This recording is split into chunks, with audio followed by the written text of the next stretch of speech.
Hey everybody, it's Chris from CRT Sports Cards with our weekly T206 Mail Day video. And I hope everyone had a great Thanksgiving, and if you went shopping, you had a great Black Friday. But for us, here is our Mail Day pickups for the T206 set. We have 5 binder cards and 1 graded Hall of Famer. But binder card number 57, leading us off this week, is Buck Congleton from Team Columbus. This is a polar bear back, and I believe my 10th or 11th polar bear back. I'm still debating if I want to go after the complete 250 polar bear back set, but for the time being, I'm happy to add them more I can, as I know they're a little more expensive than the standard Piedmont or Sweet Capital backs. But Buck Congleton here was born in 1875 in Canada and died in 1937. In his short career, he hit .290, had 6 home runs, and had 128 runs batted in. He played for the Chicago Orphans, the Cleveland Naps, and the Boston Americans. But from a card presentation perspective, a little bit of a crease down the center there, but the front overall presents very, very well. And the back, you can see the crease there more in the blue Piedmont right there, but overall, just a great card for the binder. Binder card number 58 this week is Edy Summers. And Edy Summers played for Detroit. As you can see here, a ton of creases up and down, left and right, diagonally, everywhere. Even paper loss on the front, and with some paper barely hanging on these days. I'm a little scared to fix that, but thinking it might rip off. But I think this card has a ton of character, and I would love to know where it went, how it got folded over the years. This is a Piedmont 350. So Ed was born in 1884 and died in 1953. The changes this individual saw in his lifetime have to be just absolutely tremendous. He played for the Tigers from 1908 to 1912, and in his rookie year, he went 24-12 with a 1.64 ERA.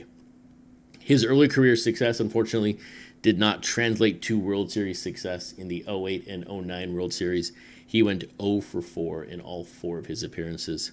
He did retire from baseball at the young age of 27 years old, but is forever immortalized on this little baseball card. My favorite card of the week, and only because Bob Rhoads is wearing his hat like my dad does, which is barely on his head. Bob Rhoads was born in 1879 and died in 1967. He played for the Orphans, the St. Louis Cardinals, and the Cleveland Naps from 1902 to 1909. He also did throw a no-hitter in 1908 against the Boston Red Sox. And let's be honest, he looks pretty mean. If I was a batter in 1908, I'd probably strike out too. He just doesn't look like he's that nice of a guy. But from a presentation perspective, a couple creases on the left and in the center here towards the bottom, but just a great color overall. And to think this card is over 100 years old, that yellow just really pops. Binder card number 60 is Topsy Hartzell. And let's be honest, nobody this day and age has a name as cool as Topsy. And once again, this card has tremendous character. Creases, folds, everything you think of in a card that is 110 years old. You can basically bend it in half based on the current crease right now. But this is just a Piedmont 350. Topsy was born in 1874 and died in 1944. He played his first year of ball for the Louisville Cardinals from 1898 to 1899. He also played for the Reds, the Chicago Orphans, and the Philadelphia Athletics, as pictured here, from 1902 to 1911. He was a 2-time World Series champion and the AL stolen base leader in 1902. So, really beat up, but just the ultimate card, or ultimate candidate for the binder set. And the last binder card is binder card number 61. This is Monte Cross. And for anyone who's been following along with my T206 journey, the red background cards are some of my favorites and the cards I'm targeting first and foremost. I just think that the color is remarkable for being this old.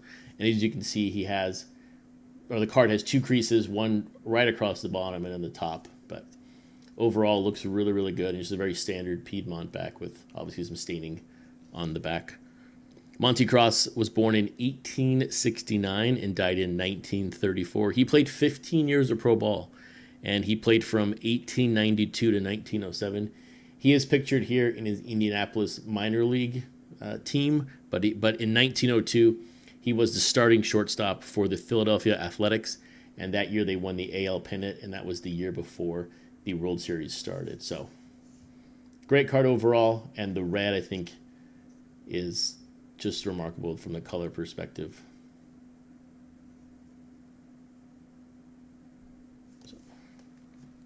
And then our lone Hall of Fame pickup this week is the Frank Chance PSA 1 red portrait.